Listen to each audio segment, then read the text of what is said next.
Hi guys, it's me again. In today's video, I really don't have anything to talk about. I don't know what to talk about. I'll show you things that I care most of, and I'll give you an explanation as to why. I think that'll be kind of cool. For the first item, it's gonna be this.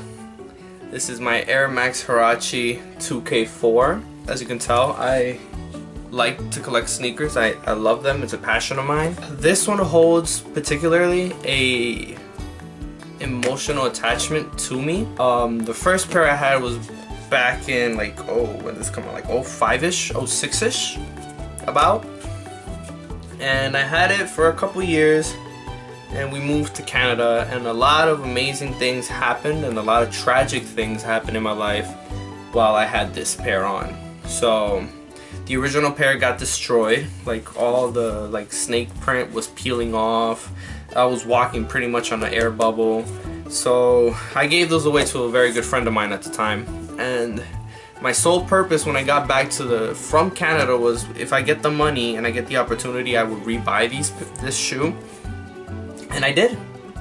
And I had it. I bought it for like 70 bucks, and it is by far one of the items that has the most sentimental value in my whole room, pretty much. Shadow of the Wind. It's by the artist Carlos Ruiz Zafón, and by far my favorite book ever. But interestingly enough, this isn't the first copy I had. I've had three copies. And the first time I got it, I was skipping class in high school when I was in Canada. I was skipping class and I picked up this book because I had nothing else to do. It was snowing too heavy, so I didn't want to leave the school. So whatever, I was chilling at the library and I started reading this book. For me, I ended up skipping the whole entire day, which was more than half of the day, reading this book. And by the time the end of the school day came, I couldn't drop it. I couldn't let the book go. So I didn't have my ID at the moment, so I couldn't check out the book. So what I did is I ripped off the back page of it where I had the little sticker thing, and I took the book with me. And I read it.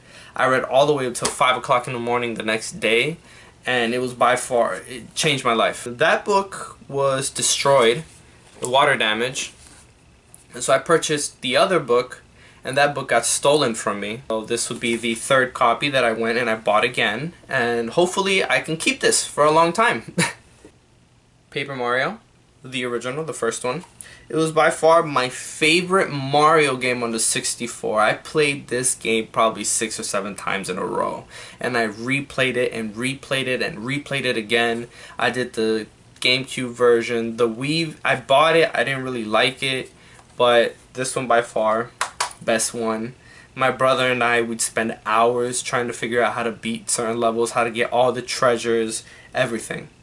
Another thing that I have near and dear are letters that my mother wrote back in the day, in the past, and I love them.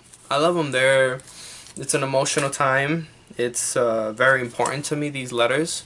They represent a time and period that I had the most struggle with. I also have letters from my father as well, not as much as from my mom, but these are very cherished in my heart. And the last thing, this little baby right here, by far the most important thing in the whole entire room, in the whole entire house, in the whole entire world. My little baby girl.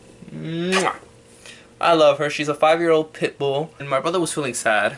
And I told him, whenever you feel better about yourself, whenever you feel that you've come to terms that our other dog went to sleep, I'll buy you another dog. Name the breed, name the dog that you want, I'll buy it for you, right?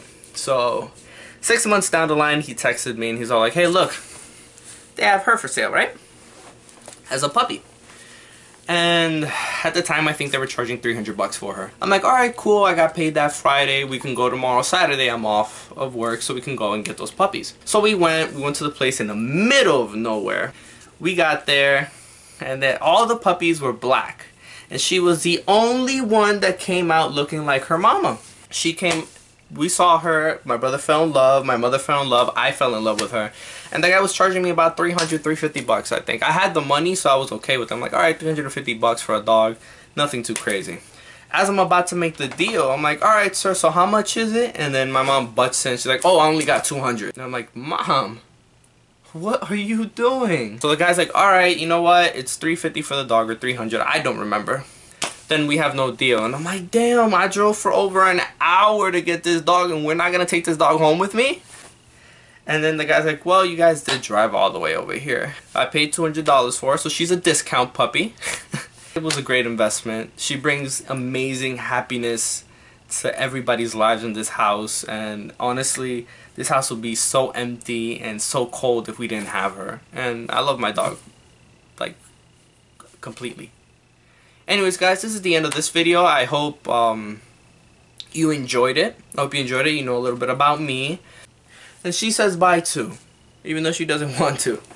Okay, guys, take care.